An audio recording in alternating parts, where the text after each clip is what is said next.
Harlow heard it before he saw anything the power dying. The cabin's ancient generator coughed once, twice, then the lights flickered to a weak orange and went out, leaving only the howl of the storm outside. Beside him, Coda froze. The shepherd's ears shot forward, nose cutting toward the floorboards, not the windows. A low, uneasy whine leaked from his throat as he backed away from the center of the room, Hackle's lifting eyes fixed on a single knot in the warped wood. Neil frowned. No drafts. No footsteps. No reason. Then he felt it one soft, hollow knock from beneath the cabin. The knock came again, soft, deliberate, too measured to be the settling of old timber. Coda lowered himself into a crouch, nose, quivering tail, stiff as a rod. Neil could almost feel the vibration through the floor, a faint pulse in the frozen earth beneath the cabin. The storm outside raged hard enough to bury the tree line, yet this sound cut through it, calm, intentional, wrong.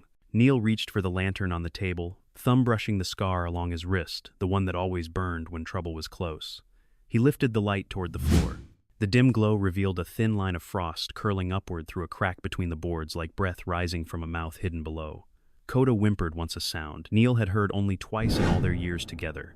Both times had saved his life. "Easy, boy," Neil whispered, kneeling. A sudden gust slammed against the cabin walls, shaking loose snow from the rafters. The lantern flickered. And then something shifted beneath them, a scrape of metal dragged across stone, followed by a short, muffled click, as if a lock were turning far underground. Neil swallowed hard. Whatever was under his cabin had just opened something. The storm had come in fast, too fast for late winter in the northern ridge, but Neil Harlow knew better than to trust the mountain's patience. Weather in these parts acted like people in war, calm one second, unrecognizable the next. Outside gusts slammed against the cabin walls in heavy waves, rattling the frosted window panes and bending the spruce branches until they creaked like tired bones. Inside the single-room cabin glowed with the weak lantern light that refused to die.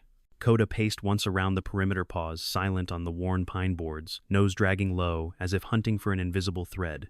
Neil watched him carefully. The dog's movements were crisp and efficient, no wasted energy, no dramatics.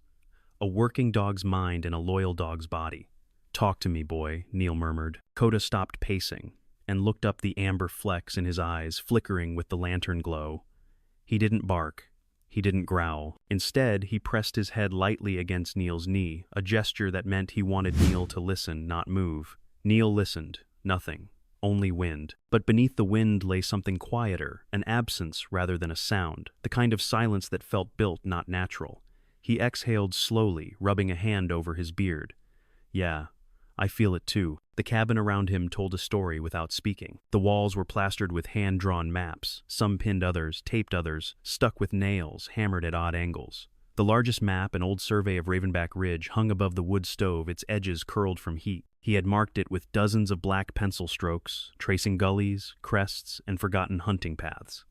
Circles clustered near the northern slope, where the land dipped toward the glaciers. The circles marked vibration sites, places where the earth had throbbed like a distant drum at random hours of the night, places where Coda always reacted first. A kettle hissed faintly on the stove, offering a reminder of something ordinary. Neil poured 2 cups, one for him, one cooling in a bowl, Coda never used, but always appreciated.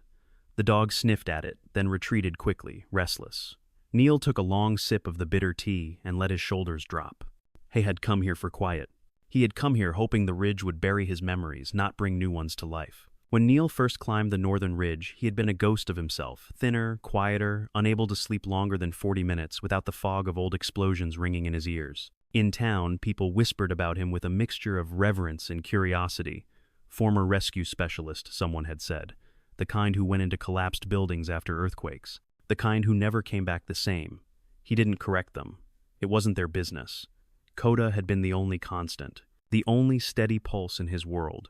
The dog had been assigned to him 7 years before long, before the desert city collapse that ended their career. When Neil first met Coda, the German Shepherd was a year-old ball of instinct and sharp intelligence, already able to differentiate between structural pops, gas leaks, and human footfalls hidden under rubble. Their bond had formed fast, not because the unit forced it, but because Neil saw something in the dog's eyes. He recognized vigilance without fear. 2 of a kind, the commanding officer had joked once. Maybe that had been true. When the collapse happened, when the dust billowed for hours and the radios went dead, Coda had been the one who pulled Neil from a sinkhole by the sleeve of his jacket. The dog had braced his whole body and refused to let go, snarling until other rescuers arrived. Neil had woken days later with cracked ribs, a shattered wrist, and Coda sleeping beside his bed, spine trembling but unbroken. They retired together after that. Some bonds aren't meant to be severed. Neil chose Ravenback Ridge precisely because no one else would. The nearest town sat 12 miles downslope, a place with 2 grocery stores, 1 church, and a gas station that sold more fishing magazines than fuel. The cabin itself was a forgotten ranger outpost from the 1952nd abandoned after a rock slide and never rebuilt. Neil bought the rights for $600 and a handshake. Up here, winter lasted 7 months. Snow stacked in layers as thick as mattresses. The wind carved shapes into the drifts that looked like frozen waves. And yet, he loved it. Its silence, its honesty, its refusal to negotiate. He spent his mornings repairing old trail signs, checking weather stations, clearing fallen branches from the path that wound like a pale scar through the ridge. Afternoons were for woodcutting, guiding hikers when the main trail iced over, and helping the ranger unit run safety checks at outposts farther down the mountain. Nights were quiet usually, but 3 weeks ago things changed. The tremors began, soft, rhythmic, distant, nothing like avalanche rumble or thaw cracking. Coda sensed everyone. He would lift his head, body, taut eyes narrowing at some invisible point in the floor. Sometimes he paced, sometimes he barked once a warning, not fear. Each time Neil logged the moment in a leather notebook he kept under the cot. The tremors grew more frequent. 2 nights ago, Neil found a fresh seam in the snow near the southern ridge, a perfectly straight fissure, too precise to be natural. And beside it, Coda unearthed a small piece of metal, a triangular bracket with smooth edges and machine-cut grooves. Neil had held the metal long into the night. Someone's down there, he muttered. But why hide under a mountain no one visits? Coda didn't know the answer. But he knew one would come. And now tonight it had. A third knock echoed from the floorboards, gentle but unmistakable. Coda spun toward the corner, muscles drawn tight. Neil set his cup down, careful not to make sound. His eyes adjusted to the shifting lantern shadows. He traced the path of the knocks with his gaze, imagining shafts beneath him, imagining tunnels, imagining no. That wasn't possible. The ridge didn't have active mines. The nearest quarry was 20 miles south, and it had been shut since the 82nds. The land beneath this cabin had never been surveyed for industrial use. He had checked. So what was moving underfoot? Neil crouched and brushed his fingertips across the boards. The wood was cold, but the air seeping through the crack was colder, still unnaturally, so as if passing through metal before reaching him. Stress crept between his shoulder blades. He whispered, barely audible, "You ever known stone to breathe?" Boy Coda stepped beside him, nose brushing the crack. A faint wisp of vapor rose from the dog's muzzle, a sign of warm breath meeting a pocket of frigid air leaking upward. Whatever lay below wasn't just cold. It was structured, shaped, designed.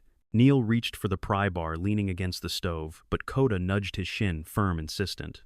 "Not yet," Neil breathed. Coda's eyes said everything. "Don't open what you don't understand." Neil stood and moved to the window. Outside, the storm howled fiercely, but past the wall of white, a faint orange glow flickered in the distance at the base of the ridge. It moved, then dimmed, then flashed twice. His heart stopped for a moment. A signal. He leaned closer, squinting. The glow vanished as quickly as it appeared, swallowed by wind and drifting snow. Neil whispered, "I don't like that." Coda gave a sharp huff agreement. Neil stepped back from the window, letting the curtain fall. Every instinct he'd buried over the last 6 years began clawing its way up again. The instinct to assess exits, count threats, calculate movement. His pulse steadied. His breathing changed. The part of him he thought he'd buried alongside old metals, that part was waking. "Should have stayed in the valley," he muttered. But he knew that wasn't true. People like him never stayed anywhere long, not until the world cornered them again. He checked the perimeter of the cabin as he moved windows, latched lanterns, trimmed fire stable. Coda followed silently, occasionally pausing to sniff at seams in the wall, listening to sounds only he could hear. Neil stopped at the door and put his palm against it. Snow piled outside. Wind screamed through the trees. But beneath that, he heard something else. Not the knock this time, not the scrape. A hum. Soft, mechanical, deeply buried. Coda lifted his head sharply. "You hear it too," Neil whispered. The dog answered with a single quiet bark. Neil swallowed hard. This ridge was supposed to be empty. No facilities, no stations, no settlers. No reason for buried machinery, unless someone had built something they didn't want found. He grabbed his jacket from the hook by the door and pulled it on, tightening the zipper against the cold. He reached for the radio on the shelf but paused. The nearest ranger station was 4 miles downslope. With the storm raging, no one would make it up here tonight. He was alone. He and Coda. Maybe that was enough. Stay close, he said. Coda moved to the door ready. Neil cracked it open just enough to peek through. Snow swirled into the gap like white smoke stinging his cheeks. The sky was a dark blur of wind-whipped flakes. He scanned the tree line. Nothing. No glow. No movement. He closed the door again and locked it. If there was danger, they needed a plan. He returned to the center of the room, set his hands on the table and stared at the warped floorboards. Coda, he said softly. The dog lifted his head. We need to know what's under us. Coda's tail thumped once, not approval but understanding. Neil moved the cot aside, then the trunk clearing a wide portion of the floor. He would pull up just one board. Enough to look, enough to breathe. But when he grasped the board's edge and tugged, it didn't budge because the floor wasn't screwed down. It was locked. A hidden iron fastener lay across the joist, concealed under a thin layer of tar. Someone had sealed this board on purpose long before Neil arrived. His stomach dropped. Coda, his voice was barely air. This isn't a cabin floor. Coda pressed closer nose, brushing the lock. Neil scraped away tar with his knife. The fastener cleared, revealing a symbol etched into the iron, 3 concentric circles intersected by a single vertical line. He blinked. He'd seen that symbol before on the metal shard Coda dug up near the southern ridge. A chill ran up his spine. Before he could move, a distant boom echoed through the mountains. The cabin shook briefly as if something massive had shifted beneath the ridge. Coda barked loud and sharp. Neil backed away from the floorboards, heart pounding. Whatever lay beneath this mountain had just woken up, and it was no longer quiet. The boom faded into the storm's roar, but the tremor it left behind lingered subtle, like a second heartbeat under the floor. A mug slid a few inches across the table. One of the lanterns swayed on its hook, its flame bending as if pulled by invisible fingers. Neil grabbed it before it could fall, steadying the chain with one-hand eyes scanning the ceiling, even though he knew this wasn't coming from above. Coda stood rigid paws, planted muscles coiled. His gaze never left the locked board. Easy, Neil whispered, though his own voice sounded foreign in his ears. The hum returned stronger now. It rose through the floor in slow waves, a low vibration that made the glass in the windows buzz. Neil felt it in his teeth, in the old scar along his wrist, in the memories of other nights, when machinery had roared under concrete and steel. Someone built something deep, he murmured, and they just turned it on. The dog shifted his weight, then did something Neil had never seen him do in this cabin. Coda walked to the door, looked back over his shoulder, and let out a single sharp bark, not at the floor. At the outside, Neil's brow furrowed. You want out in that. Coda barked again, shorter this time, paws tapping once against the wood. The message was clear. The answer isn't under the cabin. Not yet. It's out there. Another tremor rolled through the ridge, making the lantern light shiver across the walls. Outside, the wind's howl slipped for a moment, replaced by a faint metallic grind, distant but in line with the glow he'd seen earlier. He had a choice. Stay inside, pretend it was just the mountain shifting, or step back into the life he'd been avoiding since the collapse. Neil pulled in a slow breath, watching it thin in the cold air. All right, boy, he said quietly. We'll look. Just look. That was the moment the decision locked in. He knew it. And somewhere under the ridge, whatever was humming probably knew it too. Preparation came without thought, muscle memory driving his hands. He shrugged into his heavy parka, checked the zipper twice, and snapped the radio to his belt, even though the signal would be spotty this high in the storm. He grabbed his headlamp, extra batteries, a coil of rope, a compact first aid kit, and the small folding shovel he kept by the door. Coda waited ears, pricked tail low but steady. Neil glanced at the floor one last time. The symbol on the hidden lock seemed to glint through the thin tar he hadn't scraped away yet, as if watching him. We're not done, he muttered to it. But you're second on the list.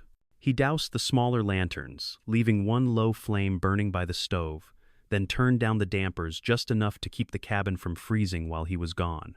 Outside the doorknob was a circle of ice under his hand. He turned it.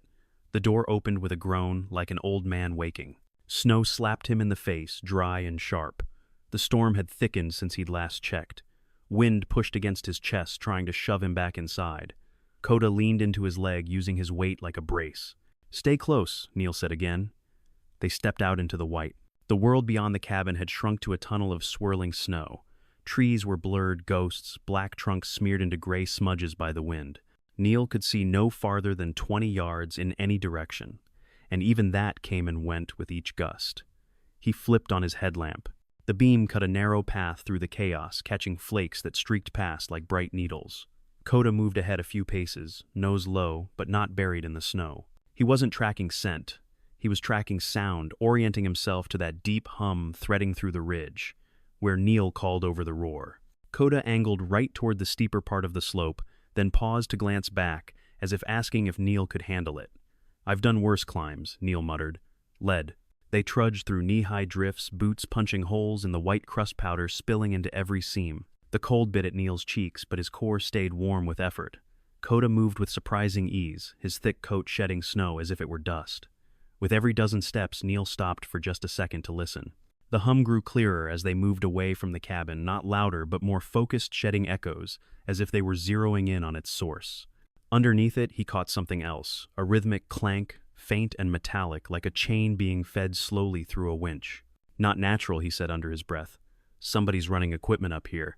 He knew enough about remote infrastructure to recognize the pattern. A generator maybe, a lift. Not big enough to shake the whole mountain, but big enough to send tremors through the frozen crust. They crested a small rise. Coda stopped dead. Neil followed his gaze. At first he saw only more white. Then the wind cut sideways, sweeping a veil of snow aside like a curtain. For a brief moment the storm revealed the thing it had been hiding. A fence. 10 yards in front of them, black metal posts jutted from the drifts in a rough rectangle. Sections of wire mesh connected them, a perimeter fence half buried in snow. No signs, no markings. Just a thin ribbon of man-made geometry in the wild. Neil's pulse jumped. "I hiked this slope last month," he muttered. "You weren't here." Coda gave a low growl, the sound swallowed almost immediately by the wind. Neil moved closer, hand brushing the top of one post. The metal was smooth, cold, recently installed. No rust, no weathering. At its base, someone had kicked packed snow around it to hide the disturbed ground. He swept his headlamp along the line. On the far side of the rectangle, something interrupted the white, a rounded bulge darker than snow like a covered mound. The hum was strongest there. "Bingo," he breathed. Coda was already moving, weaving through a gap in the mesh where someone had left a section unattached. Neil ducked through after him. Inside the makeshift perimeter, the snow was oddly uneven, undulating in shallow dips and ridges. He knelt and brushed away a layer of powder with his glove. Concrete. Smooth, poured, not natural stone. "What are you hiding?" Neil whispered.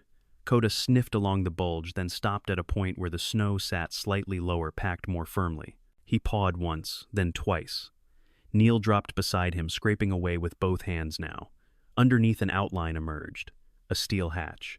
Its surface was painted a matte gray that matched the winter light hinge's recessed handle folded flat against the lid. Neil recognized the construction style. Military adjacent. Industrial at the very least. A single-inch-wide vent sat at the hatch's edge, its grill crusted with frost, and from that vent came the hum and the faint metallic tang of hot machinery meeting cold air. "Well, that answers one question," Neil said. "It is under us." He ran his fingers along the edge, searching for a seal. Coda's ears flattened suddenly. He let out a quiet warning bark, this one accompanied by a backward lean as if something he smelled at the vent unsettled him more than the humming did. "What is it?" Neil asked. The dog looked from the hatch to Neil, then back again and whined. Not gas, Neil decided. Coda knew that smell and would have dragged him away by the sleeve. This was something else. Something that made the dog uneasy without triggering panic.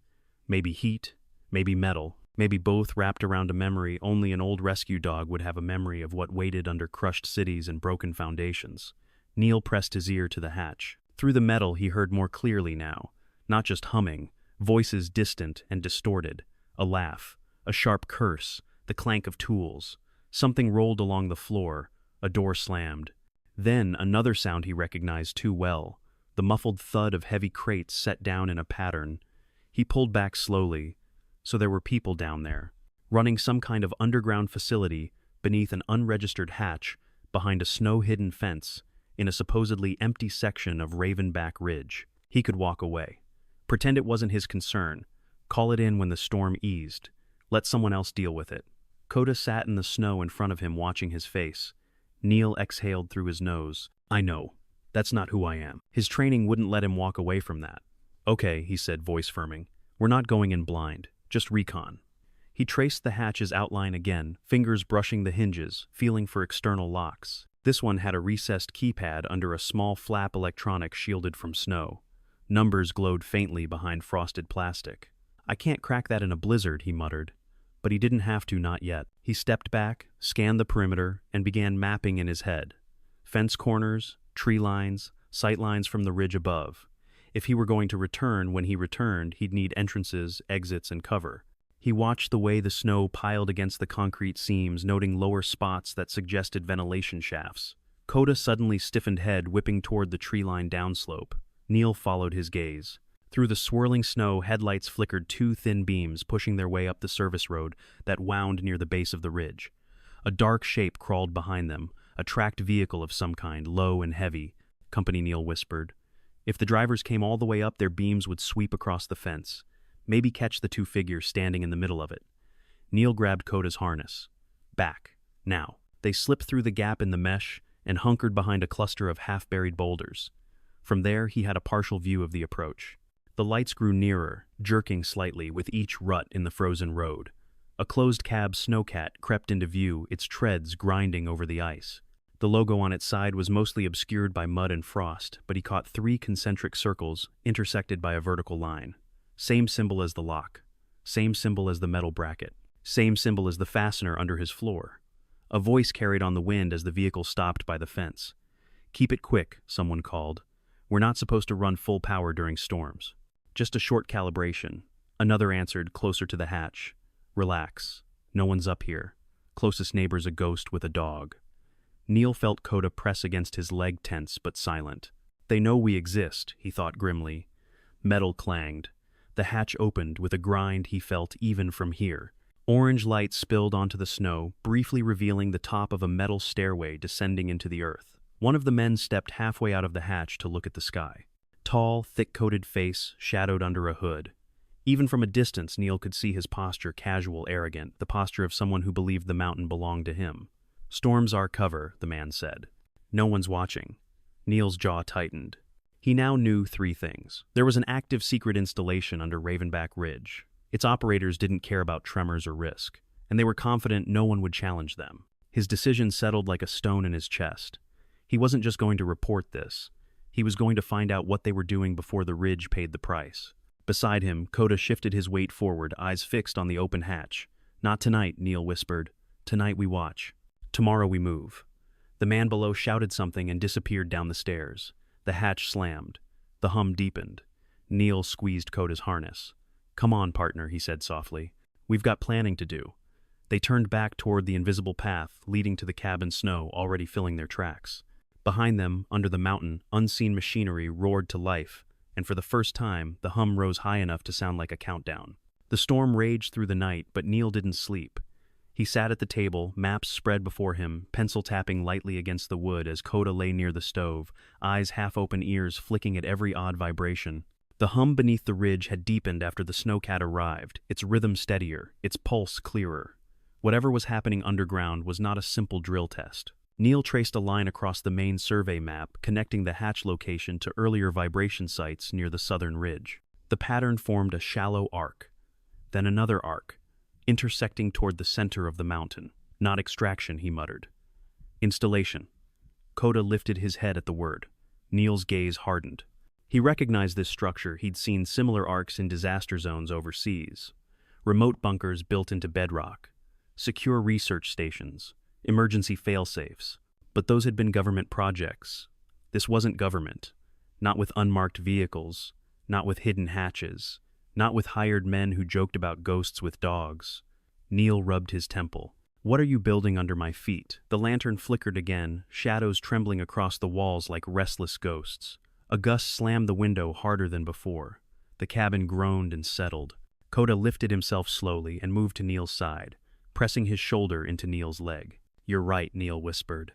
"We move at dawn." The storm thinned toward morning, leaving behind a world carved from silver and blue.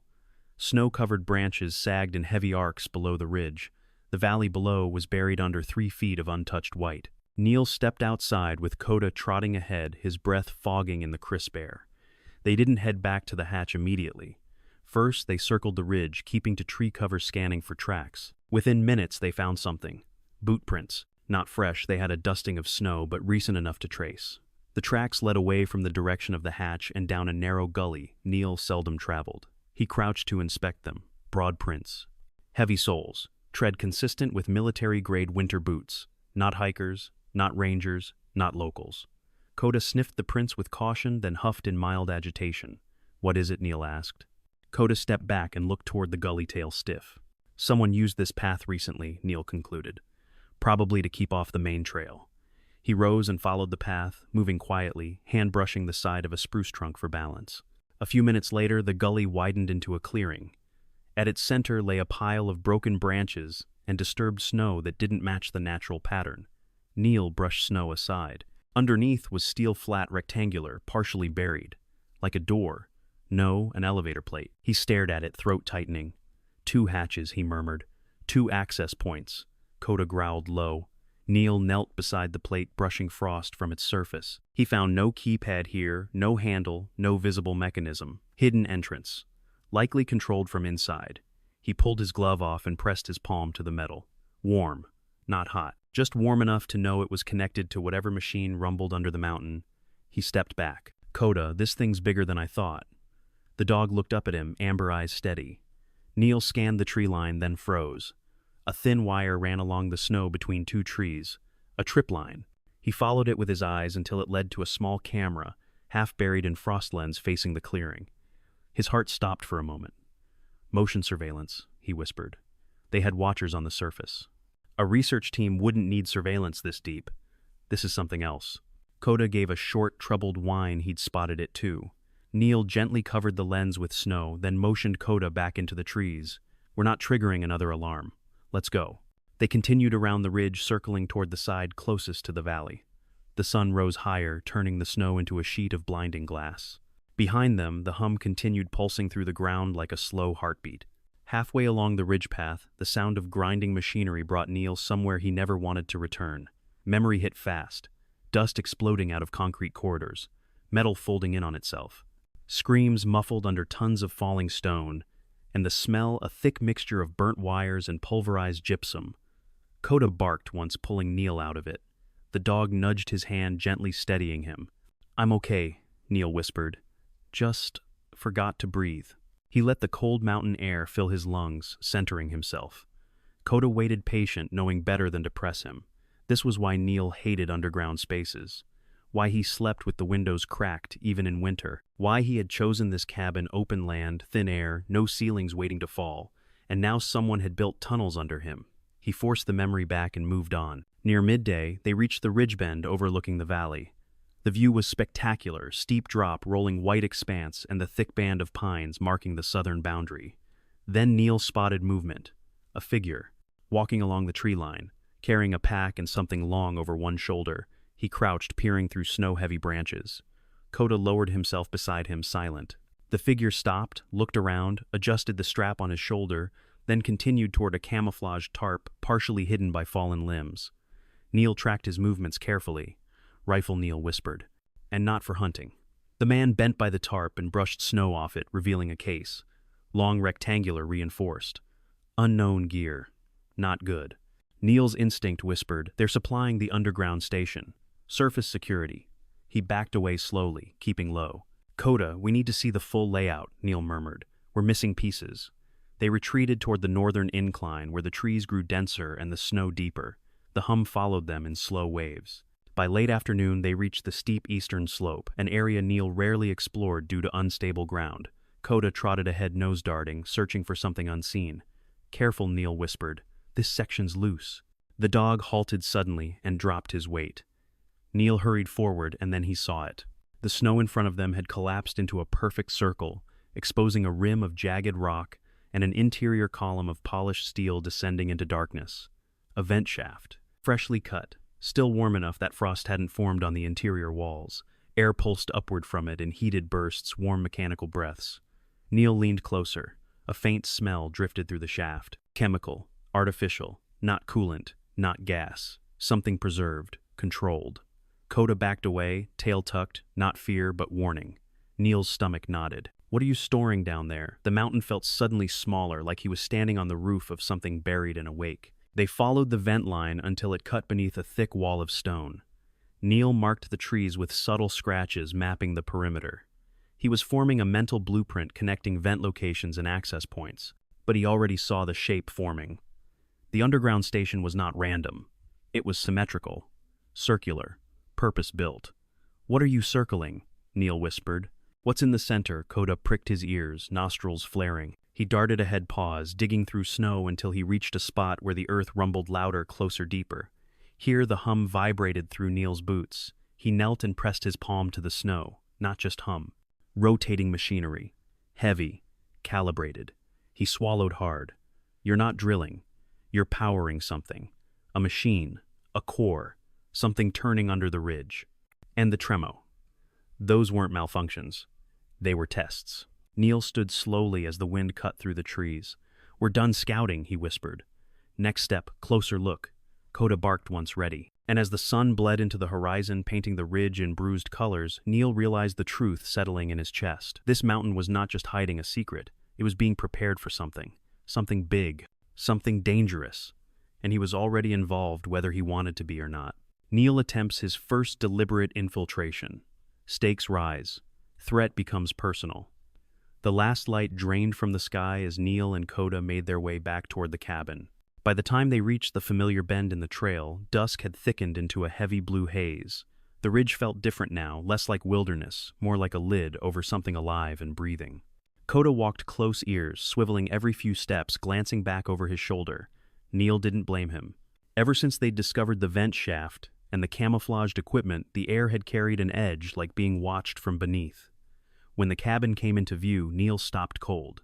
The door was ajar, just an inch, barely noticeable. But Neil never left it that way. He lowered his stance instinctively. Koda froze beside him, tail-stiff body leaning subtly forward. Someone was inside, Neil whispered. He scanned the area. No tracks near the porch. No footprints around the windows. The snow was untouched. Untouched because the intruder had likely brushed their tracks away. A clean job. A professional one. Neil raised 2 fingers. Koda moved silently to the left flank of the cabin, disappearing into the shadows. Neil approached from the right, stepping carefully, avoiding the spots where snow crust cracked loudest. He reached the edge of the porch, drew a slow breath, and nudged the door open with 1 finger. Darkness. Then, a faint scraping sound inside. Neil slipped through the doorway in one smooth movement, hand already on the handle of his folding knife. The room was dimly lit by the dying lantern he'd left burning. Shadows lay heavy in the corners like waiting predators. "Koda," he whispered. The dog padded in behind him a second later, silent as breath. Neil scanned the cabin with trained precision. The maps untouched. The stove untouched. The cot untouched. But the floorboard he'd exposed earlier, that was different. The layer of tar he had chipped away last night was gone, scraped off clean. The iron lock beneath it gleamed as if someone had polished it. Neil's pulse tightened. Someone had been interested in the same thing he was. He stepped closer.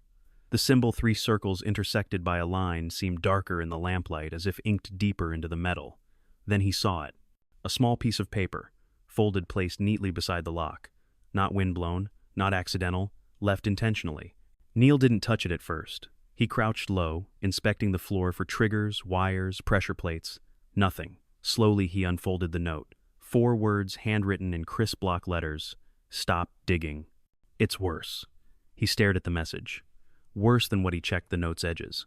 No watermark, no stamp, no signature. The paper was thick, industrial grade. Felt like something used for field notes or lab logs. The pen strokes were precise, confident. Someone who was used to writing under pressure. Koda growled softly. "Yeah," Neil murmured. Message received. But the warning only sharpened his resolve, worse than what he repeated under his breath. A thud sounded from outside, the unmistakable crack of a branch snapping under weight. Neil flicked the lantern off instantly. The cabin fell into darkness. Koda moved ahead, body a shadow with 2 glowing amber eyes. Neil slid to the window. Snow muffled everything outside, turning sounds into soft ghosts. But he heard them, the crunch of footsteps. At least 2 people, slow, careful, moving around the cabin. "Hunting," he whispered. "Stay low." Koda crawled under the table. Neil listened. Footsteps paused by the side wall. A murmur, too faint to catch words. Then a flash of white light cut through the window. A cold, narrow beam sweeping back and forth. A searchlight. Someone was checking inside. Neil moved deeper into the shadows, heart steady but alert. Whoever held that light was a professional beam, kept narrow, sweeping angles, smooth, no hesitation. They were not amateurs from the valley, not hikers, not hunters. Someone connected to the underground installation. Neil waited. The beam lingered, shifted, flicked away. Then footsteps retreated into the trees. Neil stayed still. 5 seconds. 10. 20. Not until silence returned did he release the breath he'd been holding. Coda crawled out, head up, muscles still taut. They didn't break in, Neil whispered. They didn't try to take anything. They just wanted to let me know they were here. Coda whined low. And that they can get in whenever they want. He turned the lantern back on just enough to see. The flame flickered brightly, illuminating the table, and that's when Neil saw something else the intruder had left. A second message. This one carved lightly into the wood grain near his map, 24 hours. Neil stared at the carved words, fingers brushing the grooves. A warning, a countdown, or an ultimatum. He swallowed hard. We're losing time, boy. Coda nudged him with his muzzle, a firm gesture that meant, then move. Neil nodded slowly. We go tonight. His plan, once forming slowly like frost on glass, now clicked into place with urgent clarity. He paused at the thermal scanner, a handheld model repurposed from his old rescue kit. It was bulky, heavy, but essential. He strapped it into the pack. Coda sat patiently, though, his tail flicked with growing anticipation. We're going back to the hatch, Neil said, fastening the straps across his chest. Not to break in. Not yet. But I want answers. He looked at Coda. And I need your eyes, your ears. The dog barked once, sharp and certain. Neil doused the lantern. The cabin fell into silent, heavy darkness. He whispered, let's hunt. By the time they reached the ridge clearing again, the storm had eased.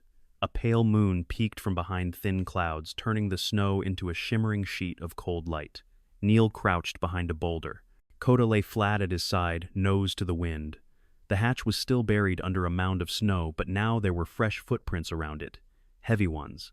Multiple sets. Someone had been in and out since last night. And someone had closed the fence's loose section, bolted it. Neil exhaled.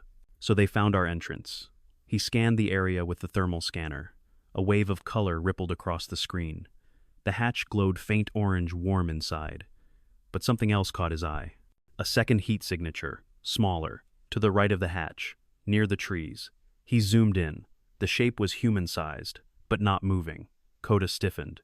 Neil whispered, stay. He crept slowly toward the signature boots soft on the snow. As he neared the tree line, the shape-sharpened kneeling head bowed back against a tree. Neil's breath hitched. A person, unconscious. He stepped closer and saw the uniform. Not tactical gear. Not a hired guard. A ranger jacket. Neil froze. What? The Coda hurried to his side, sniffing urgently at the figure. Neil grabbed the person's shoulder and rolled them gently onto their back. A man in his late 30s, face pale, lips blue, pulse faint, but alive. Neil checked the jacket's patch. Ravenback Ridge Ranger Unit, his own unit. What were you doing up here? Neil whispered. The ranger's lips twitched. He exhaled a broken, frozen breath. Then he whispered one word, stop. His eyes rolled back. His body went limp. Neil stared at him, heartbeat slamming. Coda whined, nudging the man's hand. Under them, the ground hummed deeply, like a warning rising from the bones of the mountain. Neil whispered, what did you see down there? He didn't know if the ranger was conscious enough to hear, but the whisper that escaped the man's cracked lips chilled Neil to the bone. Not machines, a ragged breath. People. Neil's stomach dropped. What people? The ranger's eyelids fluttered. Wrong people, he exhaled sharply. Trapped. Neil froze. Coda's eyes widened. Trapped. Alive. Underground. And the facility wasn't just hiding something, it was holding someone. The hum beneath the mountain thrummed again, louder this time. Stronger. A countdown accelerating. Neil whispered, voice tight. Coda, we're going in. The dog growled, low agreement. Tomorrow morning was not an option anymore. The mountain had people inside it, and someone had given him a 24-hour warning. The countdown had begun. Neil breaches the underground. Midpoint reversal, the mission isn't just about machines, it's about people and his past. Neil's training kicked in before panic could.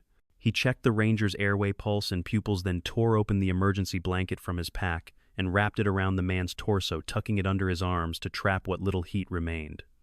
Stay with me, he said quietly. You're not done yet. The ranger's eyelids fluttered. His breath came shallow and ragged steam curling weakly from his lips. Coda pressed close, lending his warmth muzzle resting on the ranger's chest. Neil glanced at the hatch, then back toward the valley, then up at the dark ridge overhead. He was standing between three responsibilities. Get this man to safety. Alert the ranger station. Stop whatever was happening under the ridge before it killed more than just one unit. He swallowed hard. Okay, he murmured. Priority 1, keep breathing. He slung the ranger's arm over his shoulders, lifting him in a careful half-carry. The man groaned, but didn't wake fully. Coda, with me. The dog stayed close to the ranger's other side, as if he could prop him up with sheer will. They moved slowly through the trees, following the least steep path Neil knew by heart. Each step felt like walking on the edge of a blade. Every minute spent getting the ranger back to the cabin was a minute lost on whatever clock ticked beneath the mountain. But leaving him out here, that wasn't an option. When they reached the cabin, Neil eased the ranger onto the cot and stripped off his outer layers, checking for obvious injuries. No visible wounds, no blood. Just hypothermia and exhaustion, but there was something else in the man's eyes when he flickered awake for a second. Fear. Neil held a cup of warmed broth to his lips. Drink. Slow. The ranger swallowed a little, then coughed. You, Harlow, he rasped. Neil's muscles tightened. That's right. You know me. The man gave a faint, broken smile. Old Files. The one who goes where ceilings fall. They said if I ever got in trouble up here. He coughed again, wincing. I should hope you hadn't left the mountain yet. Neil shot a quick glance at Coda. Who's they? The ranger's eyes tracked the ceiling as if trying to read words there. We got a call, months back. Said some survey group had state permits to run seismic tests. Geothermal, they said. We were told to cooperate. State, Neil asked sharply. You saw those permits yourself. The ranger gave a tiny, bitter laugh. Never saw a signature, just orders. The hum under the cabin pulsed again stronger.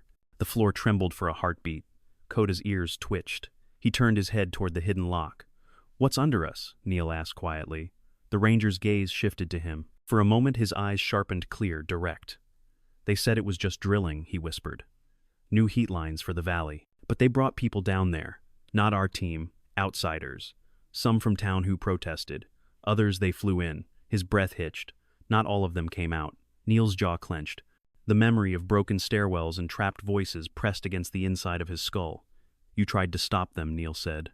Filed a report, the ranger murmured. Next day, transfer order. Then they lost it. So I came up myself. Tried to photograph the hatch. They saw. Gave me the tour instead. He swallowed hard, as if the words themselves hurt. It's not just machines, Harlow. They're keeping people down there. Testing something. Heat. Pressure. I don't know.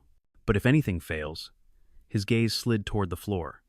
The mountain won't just shake, it'll break. Neil felt the world narrow. His original goal, locate and stop illegal drilling, cracked open and rearranged itself. This wasn't just about protecting the ridge. This was about people trapped underground. Again, he stood slowly. Can you move? He asked. The ranger shook his head, eyes closing. Not far, but I'm not your problem anymore. That's where you're wrong, Neil said. He pulled a small notepad and pencil from his pocket. Names. Anyone you know is down there. The ranger's hand trembled as he took the pencil. My partner, Lacey Trent. 2 techs. A local trail guide. Some of the protesters they arrested at the town meeting. I don't know them all. He scribbled a list in shaky handwriting, a handful of names, no more. Each one felt like a weight in Neil's palm. How long, Neil asked. How long have they been running this? First tremors started 3 months. The ranger's voice faded. They said the core wasn't stable. That's why they needed. He broke off, eyes rolling slightly as a shiver ran through him.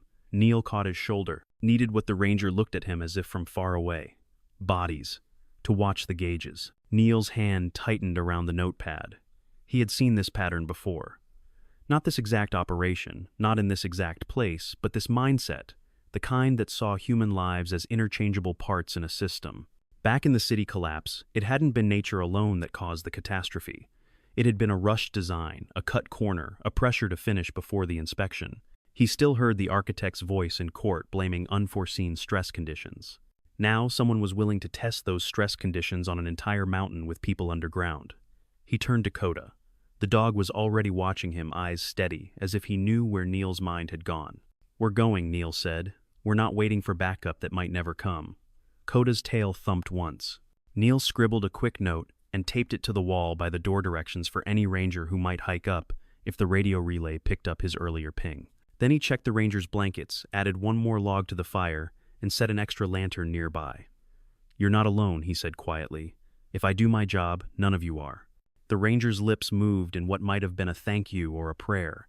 Neil didn't wait to parse it. He pulled on his pack again, tightened the straps, and whistled low. Coda rose, ready. As they stepped toward the door, the floor beneath them vibrated sharply. A rumbling wave passed through the cabin, rattling the window panes so hard one of them cracked along the corner. Coda barked once alarmed. Neil steadied himself against the wall. The hum shifted tone. Deeper. Faster. "Something changed down there," he muttered. "They're pushing it harder." The 24-hour warning carved into his table felt suddenly too generous. Whatever schedule the operators were following, it had accelerated. He opened the door. Cold bit his face like teeth. "Let's finish what we started," he said. They stepped back into the snow. This time, Neil didn't approach the hatch directly. Instead, he circled wide using boulders and tree trunks as cover, watching the fence line through breaks in the branches. Coda ghosted ahead, pausing at each vantage point until Neil caught up. The clearing was dim under a cloud-thick sky. No snowcat, no floodlights, no surface patrols. But the hatch? It gleamed faintly, its edges cleaner, some of the snow cleared away. The keypad lights glowed more brightly than before. "They prepped it," Neil murmured, "like they're expecting a run." He clicked off the thermal scanner and slipped it back into his pack. If anyone was monitoring heat signatures from below, he didn't need to advertise that someone topside knew what they were doing. Coda sniffed the air near the fence, then ducked low shoulders, flattening body angled toward the far side of the clearing. Neil followed his line of sight. There, half hidden by drifted snow, a vent cover wider than the one they'd seen earlier. Low-to-the-ground slats angled down, just enough space between them to pass air, and maybe something else. Coda glanced back at him, eyes bright. "You think that's our way in?" Neil whispered. Coda's answer was to pad toward it, paws sinking up to the elbows, then stop beside the vent and look pointedly at the slats. Neil brushed snow aside. The vent was secured by 2 bolts, new shiny but small, human-sized bolts. Not meant to keep everything out, just the obvious. He pulled the compact wrench from his belt and fitted it to the first bolt. The metal squealed softly as it turned. He froze, listening. The hum underfoot continued steadily. No change in rhythm, no footsteps, no alarm. He finished loosening both bolts and eased the vent cover free. Warm air rushed out, carrying with it the mixed smell of metal ozone and something else, the sour tang of too many people breathing recycled air. Coda flinched but didn't retreat. Neil peered inside. The vent shaft angled down at a steep slope just wide enough for a man to crawl. Maintenance grade. No comfort, no handholds. Just corrugated steel and darkness. "You've had worse," he murmured to himself. He clipped a carabiner to the rope at his waist, then looped it around a sturdy trunk nearby as a friction point. It wouldn't stop a full fall, but it would slow one down. He turned to Coda. "You sure?" The dog moved to the opening without hesitation, sniffed once, then lowered himself onto his belly and slid forward until his front paws vanished into the shaft. Neil swallowed. "Okay then," he said softly. "We go together." He switched his headlamp to its lowest setting, took one last look at the silent hatch dominating the clearing, and slid into the vent behind his dog. The world narrowed to cold metal on his elbows, warm breath in his face, and the sound of his heartbeat in his ears. Behind them, the snow-covered ridge looked calm and undisturbed. Underneath, everything was about to change. The shaft ran longer than Neil expected.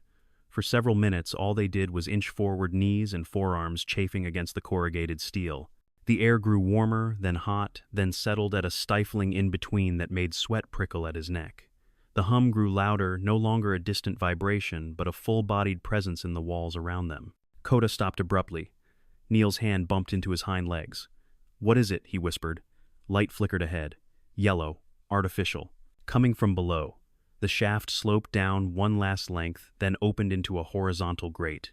Through it, Neil could see the top corner of a corridor. Clean metal walls. Conduit pipes. A strip of LED lights running along the ceiling. Voices drifted up clearer now. "You can't keep them down there if the pressure keeps spiking. We don't have a choice. Contracts don't care about your conscience, Ellis." A pause. Footsteps. "And what about him?" "Which him?" "The ranger. You said you left him topside." Another pause. Heavier. "He won't make it through the night. Hypothermia will finish what the mountains started."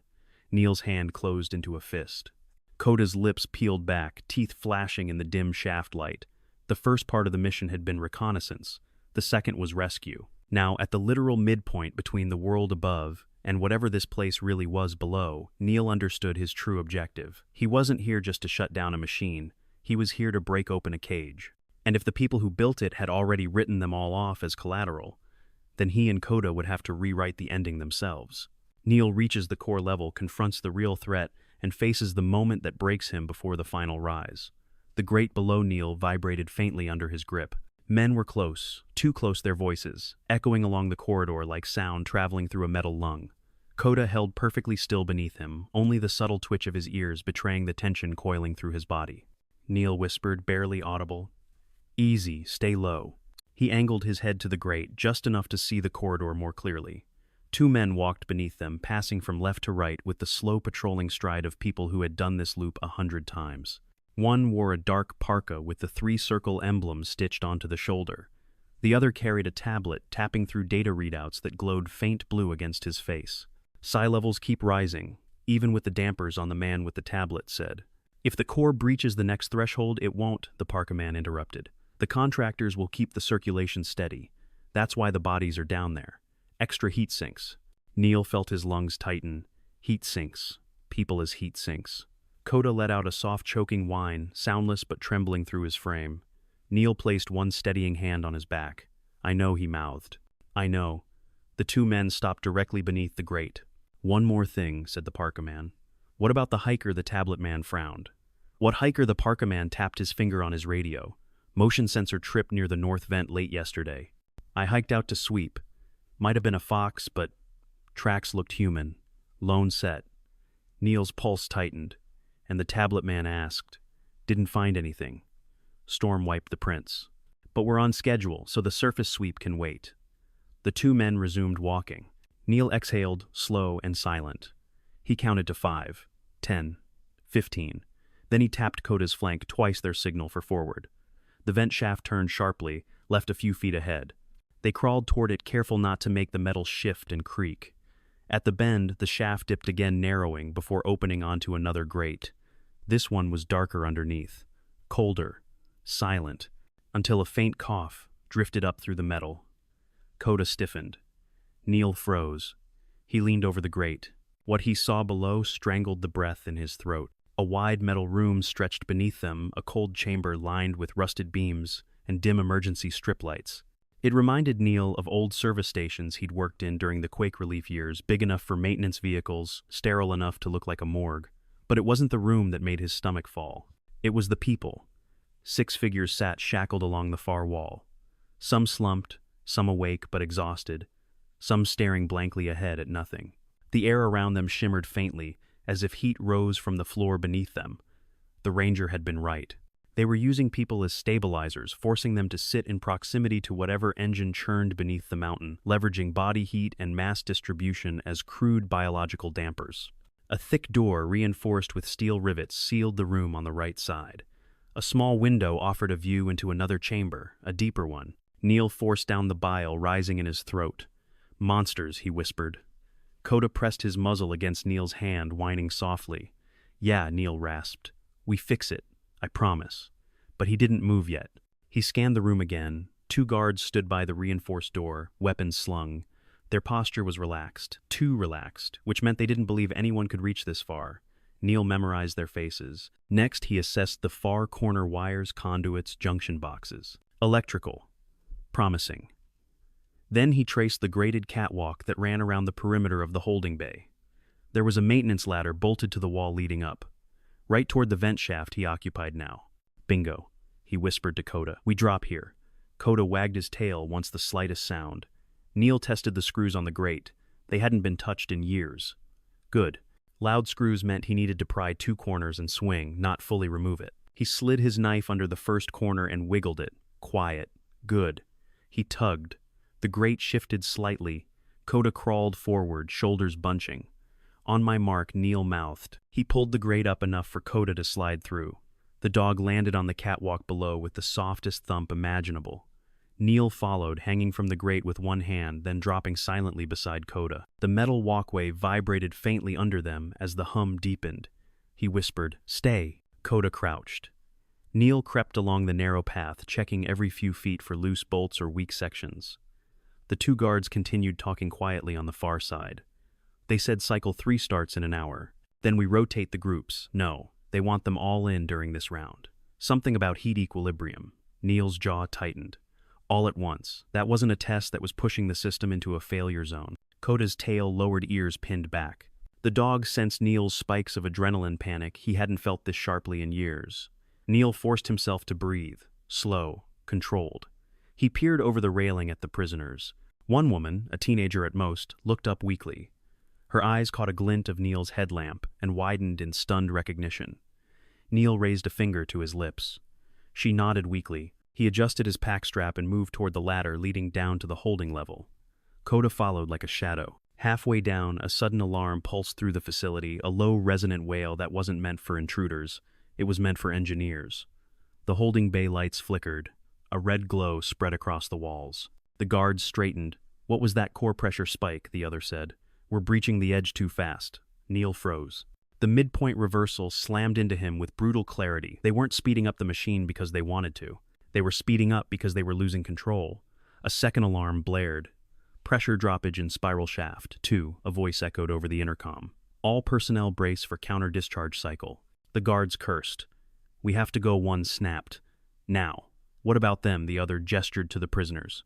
They stay. Stabilizers can't be removed mid-cycle. The guards rushed out through the reinforced door, leaving Neil with the prisoners and a countdown he couldn't see. Coda growled softly. I know, Neil whispered, gripping the rungs tightly. We saved them, all of them. But he looked down. Steam bubbled from seams in the floor, heat waves distorting the air. The prisoners' chains rattled as the pressure below shifted. We're out of time. He descended the last few rungs and landed silently. The dark night of the soul hit him hard. He had failed before, failed to pull victims from beneath collapsing floors, failed to outrun the city that fell on him, failed to keep Coda from dragging him half dead from the rubble. And now here he was in another underground tomb with more lives hanging on him. His throat tightened. What if I can't do it? He whispered. Coda pressed his forehead against Neil's thigh. A silent answer. Then we do it together. Neil exhaled. Sharp. Steady. Good, he said, because this is going to get ugly. He stepped toward the nearest prisoner. The mountain trembled violently beneath them. Cycle 3 had begun. The chamber shook again. Harder. Steam hissed from a long fracture in the left wall, curling upward in frantic spirals that distorted the emergency lights. The prisoners cried out as the heat surged around them, not burning but suffocating like the breath of a furnace hidden beneath the floor. Coda growled sharply, head snapping left as another vibration rippled under the grated metal. Cycle 3 had begun. Neil knelt beside the nearest prisoner, an older man with frost-bitten fingers and a swollen cheek. Stay with me, Neil whispered as he unclipped the man's restraining harness. We're getting you out. The man croaked. The pressure. They said if we move. We move anyway, Neil said, tone hardening. You hear me, we move now. Coda moved to the next prisoner, sniffing first, checking for consciousness, then nudging the young woman from earlier with gentle insistence. Her eyes fluttered open. You came, she whispered. Not leaving you, Neil, said fingers flying over a rusted latch. The floor shuddered violently. A siren screamed overhead. Core overload level 1. Engineering staff report immediately. Neil felt his stomach drop. They were well past tests. This was failure. Catastrophic failure. He freed a second prisoner, then a third, moving with the precision of a man who had untangled bodies from collapsed stairwells for a living. Coda back, he barked suddenly. A metal panel overhead tore loose and crashed into the floor where the dog had been standing a heartbeat before. Coda darted aside nails, skittering tail low but steady. Good boy, Neil breathed. Stay sharp. He pulled a multi-tool from his belt and attacked the last set of chains. Sweat streamed down his back. The heat now felt like being inside a boiler room seconds before rupture. A weak voice behind him said, we can't go through the main door. It's biometric from the inside. Neil glanced at the reinforced door. The guard panel glowed red. Locked. Where's the maintenance exit? He demanded. The teenage girl pointed at the far wall, a smaller service hatch hidden behind a supply cart. We saw them drag equipment in through there, she whispered. But it locks from the outside, too. Neil ran to it, Coda at his heels. He scanned the hatch. Padlocked, industrial grade, rated for pressure. He slipped his pry bar into the seam and pulled with every ounce of strength the ridge had rebuilt into him. Metal groaned. The padlock bent not enough. Coda Neil barked. The dog braced his paws against the floor and pulled at the latch with his teeth, adding leverage. Neil heaved again. The padlock groaned a final time and snapped. The hatch flew open. Cold air blasted in a relief so sharp it felt like knives. "Move," Neil ordered. He lifted the weakest prisoners onto the ladder beyond the hatch. Coda herded the others, shoulder-checking anyone who faltered. But when the last one reached the halfway rung, the entire bay tilted. The world lurched as if the mountain exhaled violently from below. A deafening siren blared core overload level 2. Containment failure imminent. A section of the floor buckled inward as a geyser of steam burst upward, rattling the grated platforms. The mountain groaned like a living creature in pain. Neil grabbed the ladder. "Go, go," one prisoner screamed. Another froze halfway up. Coda barked savagely, a command, not fear. The frozen man snapped out of it. He climbed. Neil climbed after them. As he reached the hatch, a sharp metallic bang echoed from behind him. The reinforced door was opening. Someone was coming. Neil shoved the last prisoner through the hatch, then swung himself inside, just as 2 guards charged into the holding bay. "Stop!" one shouted, leveling his baton. The second raised a rifle. Neil didn't think he slammed the service hatch shut and threw the padlock bar through the latch. It wouldn't hold for long. Coda with them, Neil barked. Coda herded the prisoners down the narrow maintenance tunnel. Neil followed, keeping himself between the group and the hatch as fists and metal battered the other side. "Security breach." On level 3, a voice boomed overhead. "Seal all upper vents. Repeat, seal all upper vents." Neil's blood ran cold. They were trapping the mountain from the inside. He sprinted down the tunnel. The ceiling rattled. Dust rained down. One of the prisoners stumbled.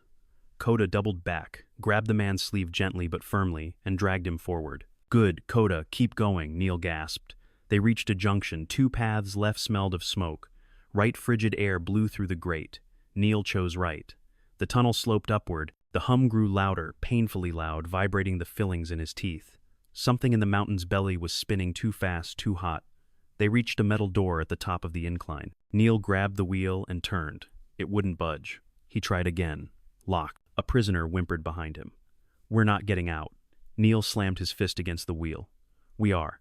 Coda leapt up, paws against the metal, barking at the mechanism. Neil froze. "Coda, are you saying what I think?" He scanned the wheel. A small release lever. Hidden. Exactly the type of emergency override an engineer would put in place years ago, and the kind no security guard would think a dog could find. Neil pulled the lever, turned the wheel. The door blasted open. Fresh air poured in. "Move," Neil shouted. They spilled out into a wide chamber, one Neil recognized instantly. The back side of the main shaft.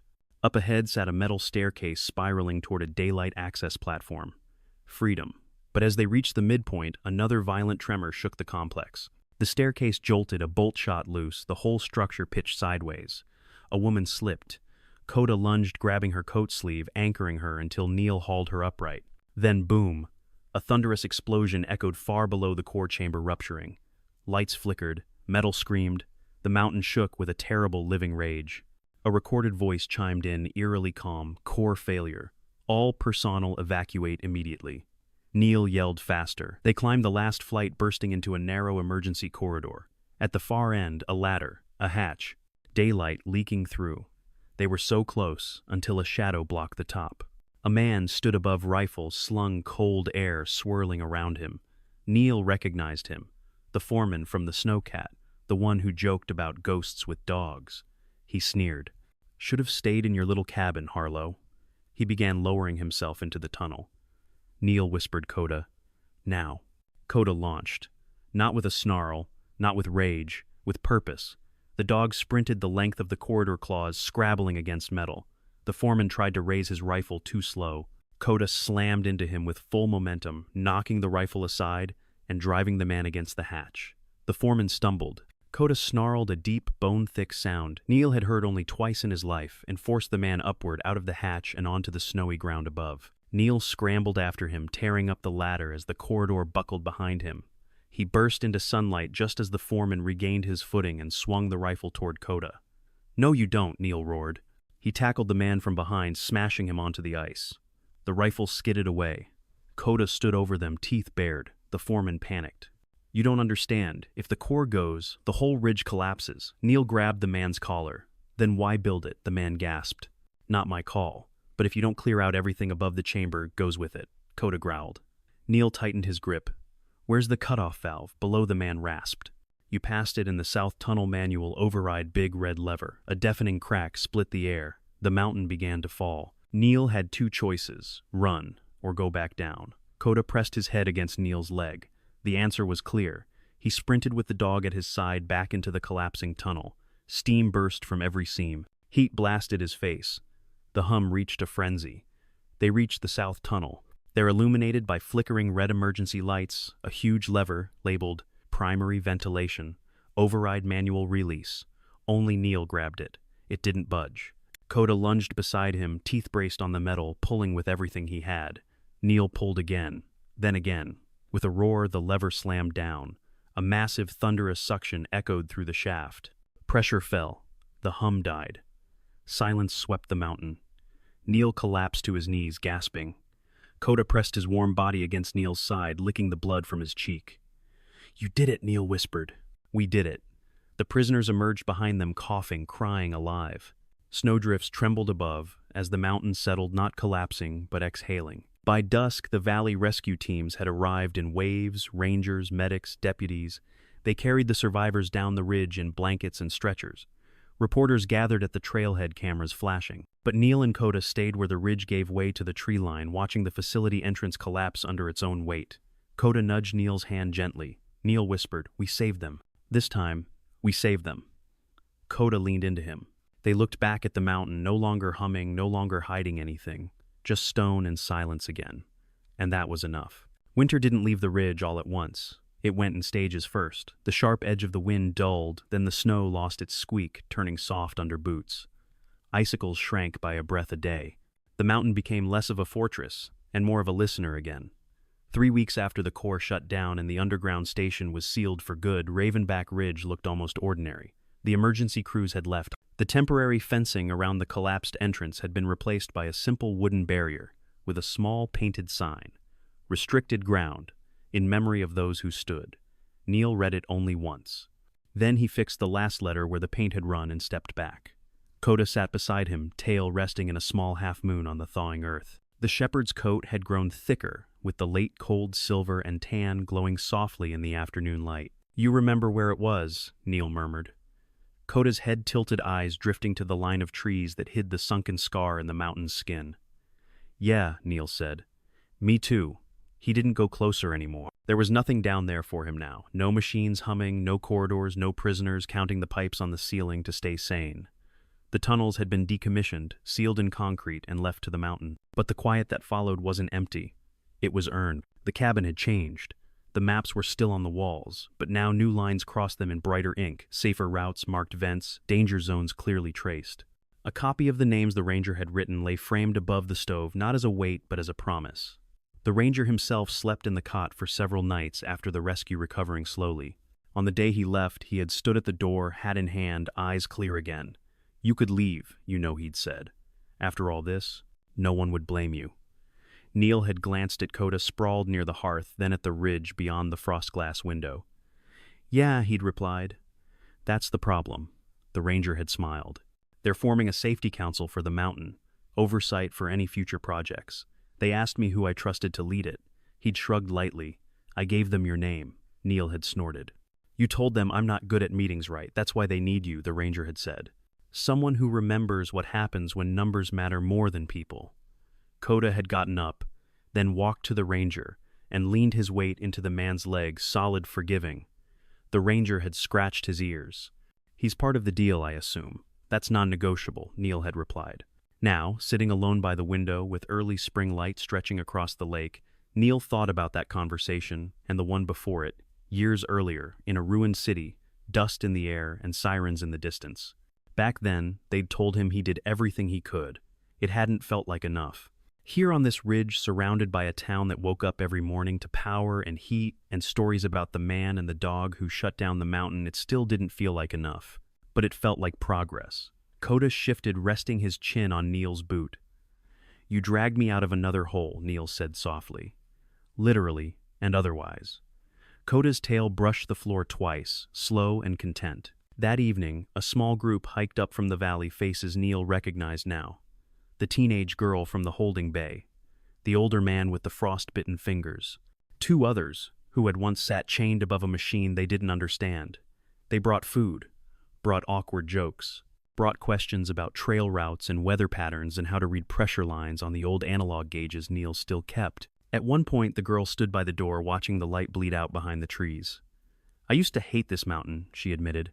"Felt like it was just cold and indifferent. Now it's like, I know it can break. And we can fix it if we pay attention." Neil watched her for a long moment. "Mountains don't choose what's built under them," he said quietly. "People do." She nodded. "And dogs." He looked down at Coda, stretched out on his side near the stove paws, twitching slightly in some dream only he could see. "Dogs just keep pulling us in the right direction," Neil said. The group laughed quietly. The sound didn't feel disrespectful, not here. It sounded like air returning to rooms that had been closed too long. Later, after they left, Neil stepped outside alone. The sky was clear now. Stars burned above the ridge, sharp and steady. Somewhere below in the valley, lights glowed in the town windows, lit stoves, burning families moving through their routines without ever knowing how close the mountain had come to becoming a crater. Coda padded out beside him. From this vantage point, everything looked small. The barrier over the old hatch, the paths he and Coda had walked 100 times, the faint line where the emergency vehicles had once scarred the snow. Neil breathed deep. The air smelled of wet bark and thawing earth. No metal, no ozone, no heat-distorted wind. "Feels cleaner," he said. Coda lifted his head nose, tasting the night. "You know," Neil added, "they keep calling us heroes in town." Coda looked at him. Neil shook his head. "You were just doing your job, listening to things I tried to ignore." The dog bumped his shoulder against Neil's leg as if to say, "You listened in the end." He did, to the tremors, to the warnings, to the people underground who believed no one was coming, and to the part of himself that refused to let another ceiling fall without a fight. Down in the valley, news channels would tell the story with diagrams and simplified graphics. They would talk about illegal infrastructure and corporate negligence and miraculous intervention by a retired rescue specialist and his dog. But the real story lived here, in the way the ridge no longer hummed at night, in the way Coda no longer flinched at every underground vibration, in the way Neil could sit in his cabin with the lamp off and feel not trapped but grounded. Sometimes miracles didn't look like flashes of light or crowds cheering. Sometimes they looked like a man choosing to go back down one more ladder after swearing he never would. Like a dog bracing his teeth on steel and refusing to let go. Like strangers walking out of a mountain together who hadn't been meant to walk out at all. Neil turned back toward the cabin. "Come on, partner," he said. "We've got a ridge to keep an eye on." Coda trotted ahead, tail swinging, in an easy arc silhouette, cutting clean against the last streak of dusk. Behind them, Ravenback Ridge stood quiet and solid, no longer a hiding place for something hungry but a watchtower. A reminder. That warmth isn't just heat in pipes or lights on in windows. It's choosing again and again not to look away when the ground starts to tremble. Inside, as the lamp flicked on and Coda curled up by the stove, the cabin felt less like a bunker and more like what it had become, a home. And for the first time in a very long time, Neil Harlow let the quiet settle around him, not as a weight but as peace. END.